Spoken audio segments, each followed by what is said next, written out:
The most avoidable deaths of all time, Philip Quinn, death by a lava lamp explosion. In 2004, 24-year-old Philip Quinn from Washington State was at home, How is this watching his lava possible? lamp do its thing. But apparently it wasn't doing its thing fast enough for his liking.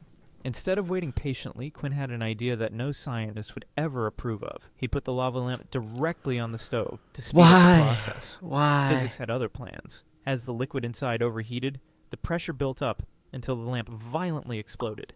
A glass shard shot across the room with enough force to pierce his chest, striking him in the heart. Quinn collapsed and died almost instantly. When police arrived, they found the shattered remains of the lamp, and presumably a cautionary tale about why household items come with warning labels. For the record, lava lamps already have a safety warning that explicitly states, "Do not heat this on a stove." A piece of advice that, if followed, probably would have saved his life. David Grunman. Probably? What do you mean probably? Yeah, it would have saved his life. The guy is just an idiot. R.I.P. though. Death by Cactus Revenge. On February 4th, 1982, What? 27-year-old David Grunman was out in the Arizona desert, armed with a shotgun and a questionable sense of judgment. He and his roommate had gone shooting, but instead of aiming at targets, David decided to take on Mother Nature herself by blasting away at a massive saguaro cacti. At first, things went as expected. He fired at a small cactus, watching it collapse in defeat. Encouraged by his success, he set his sights on a much larger 26-foot saguaro and unloaded his shotgun into it. And that's when karma struck back. A massive 4-foot arm of the cactus broke off and fell directly on top of him. The weight of the spiny limb crushed him instantly, ending his cactus shooting career permanently. David was declared dead at the scene. Locals call it Cactus Karma. I get the title of this video now. The most avoidable, yeah? Yeah. You could avoid that by moving out the bloody way. Simple. You know what I mean? A brutal reminder that desert plants have survived for thousands of years. Annoying. And they don't take kindly to being shot at. This could have been avoided if David had just picked a different hobby, maybe fishing, or literally anything that doesn't involve shooting at 500-pound plants. Hans Steininger. Death by beard entanglement. Hans Steininger was a well-respected mayor in 16th century Austria, known for his wisdom, leadership, and an absolutely massive beard. At 4.5 feet long, it was less of a... You know what I tell people? I just give up in life. Yeah, I just know this video is just gonna piss me off. Because...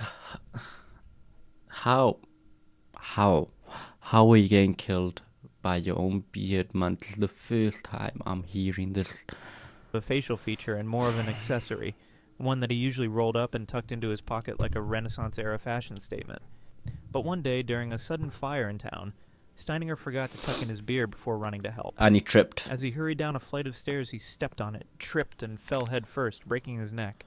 Yes, this man was literally taken down by his own beard. If there's any lesson to take from this, it's that at a certain length, a beard stops being stylish and starts being a tripwire. Elena Struthers Gardner. Impaled by metal straw.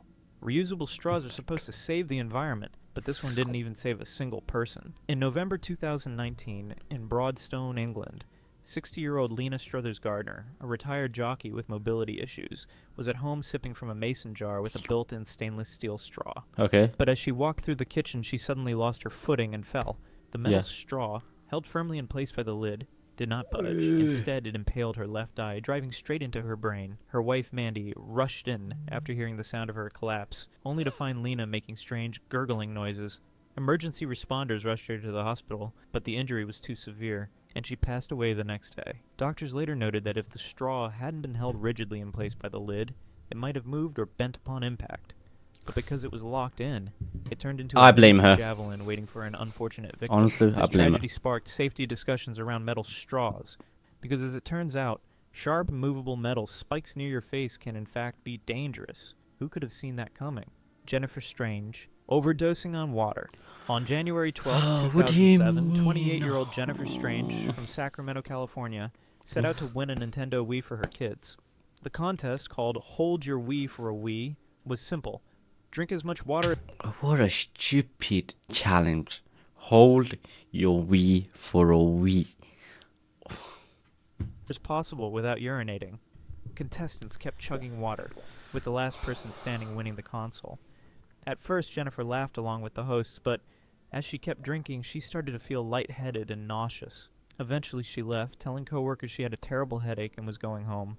A few hours later, she was found dead in her bathroom. By drinking too much water too quickly, Jennifer had diluted the sodium in her blood, causing her brain to swell dangerously. Wow. Essentially, her body drowned itself from the inside out, and she didn't even win the Wii.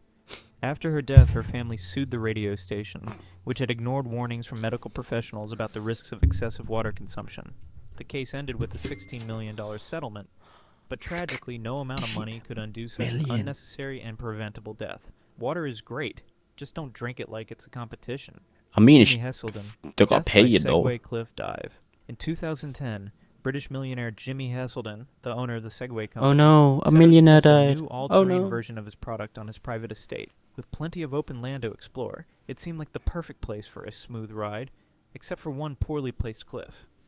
While navigating the terrain, Heselden somehow lost. But wouldn't you know that the cliff there, if it's your estate and you own the land, it's not making sense. He therefore got killed by one of his family members. Control near the edge, veered off the path, and tragically plunged 42 feet into a river below. Rescue teams arrived, but it was too late.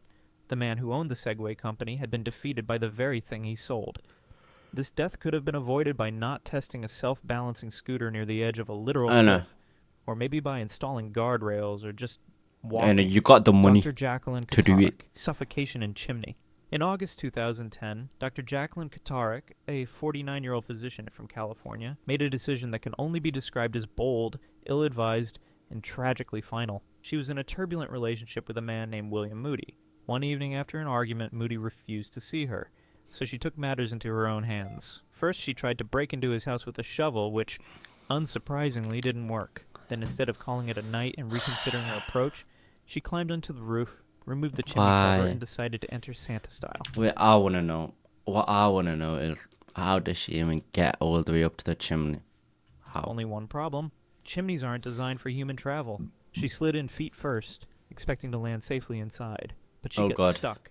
Oh my badly. god. When she didn't show up for work the next day, colleagues reported her missing. That 3 days must have later, been a house horrible, sitter you noticed know. a strange smell coming from the fireplace. Firefighters spent 5 hours breaking apart the chimney to reach her. She had been trapped just 2 feet above the opening.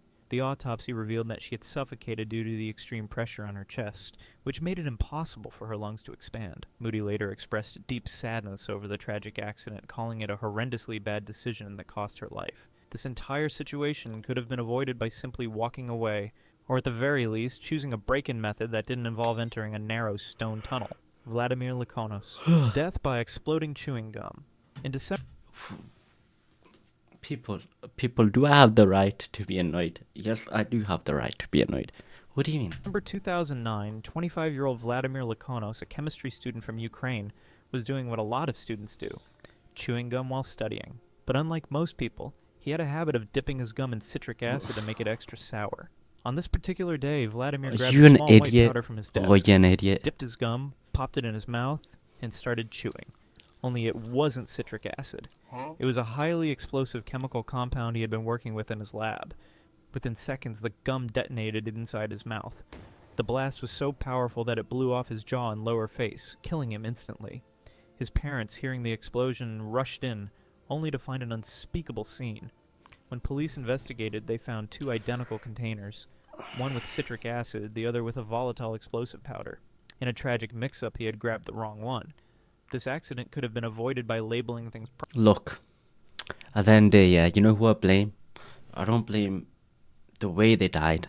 I don't blame anything around them. I don't blame the circumstance, Eliza, yeah. I don't blame that. You know who I blame? I blame them. I blame them.